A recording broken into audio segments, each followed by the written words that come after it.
Thinking back to the weekend that was, the weekend started off, of course, with our regular program, COPS 94.1. Just for our viewers to know what COPS 94.9 stands for, the 94.1 is actually the frequency number for the private radio station. So if you want to tune in, it would be 94.1. COPS, on the other hand, stands for Community-Oriented Policing and Problem Solving, because that is the approach that City Police is going into. We want to work collectively with the community to make sure that we uproot crime from our communities. Now, the weekend that was, Friday started off on a very sad note with the young lady who was allegedly raped and murdered, and who was found along the Hereford Road. And that Friday proceeded with a bit of fighting and assault, particularly from our youth. And I can tell you, this is something that the City Police takes very, very serious, and we're very concerned about. Not only do our youth engage in fighting, but in some instances, these fightings actually become fatal. For instance, this weekend we had 2 such fatalities where there was confrontation, and in the end, 2 people lost their lives. And this could have been prevented. Now, as the City Police, we are definitely concerned, and we want our community to get to a point where they are fed up with this kind of behavior.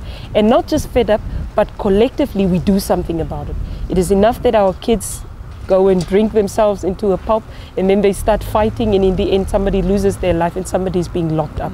In this instance, on Friday evening, we had to apprehend a very young man, about 17 years old, who unfortunately had stabbed the other young man who lost his life on the scene. So these issues are certainly some of the challenges that we're dealing with, but it's not challenges that we are worried about, because we know we can handle it. What we need is the community to come on board, join your neighborhood watch group, join your neighborhood working group, and let's create platforms to engage the youth so that they can stay away from the drinking places and stay away from violence. Also, this weekend saw a novelty that we have not really seen in Windhoek, where one of our local churches burned down. That issue is still under investigation to see exactly what was the cause of the fire. But what is certainly very pleasing and very, very rewarding for us was the moment when a passerby spotted smoke. They immediately alerted the police, and of course immediately alerted our fire brigade services, who dispatched, and on the scene they could contain the fire immediately and ensure that no further damage was caused to the building. We also had an incident where we have people sometimes who either leave their vehicles and may forget where they have left their vehicles, and of course this becomes an issue of crime. It promotes crime because people can start vandalizing the vehicle, and all kinds of things can happen in that regard.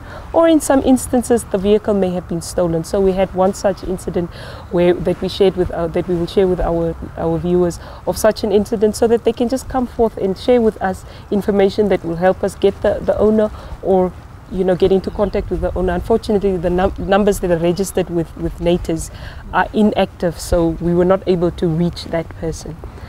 Yes, Fransha, and then the weekend ended off again with another fighting from our youth, where there was 2 young men who were at each other's case, and the one hacked the other one with a machete, to such an extent that portions of his skull was split open, and portions of his brain was protruding from his skull as well, and he injured the other guy with stones.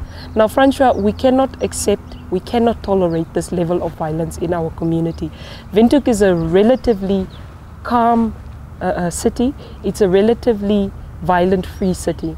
And when incidents like this come to the fore, the City Police certainly makes it a point that we must deal with it. This is why we partner with the media also, so that we make sure that our residents get to know what's happening, and not just know what's happening, but we must do something about it. Contact your local police station, see how you can be part of the movement, and we can make sure that we uproot these kind of elements from our communities.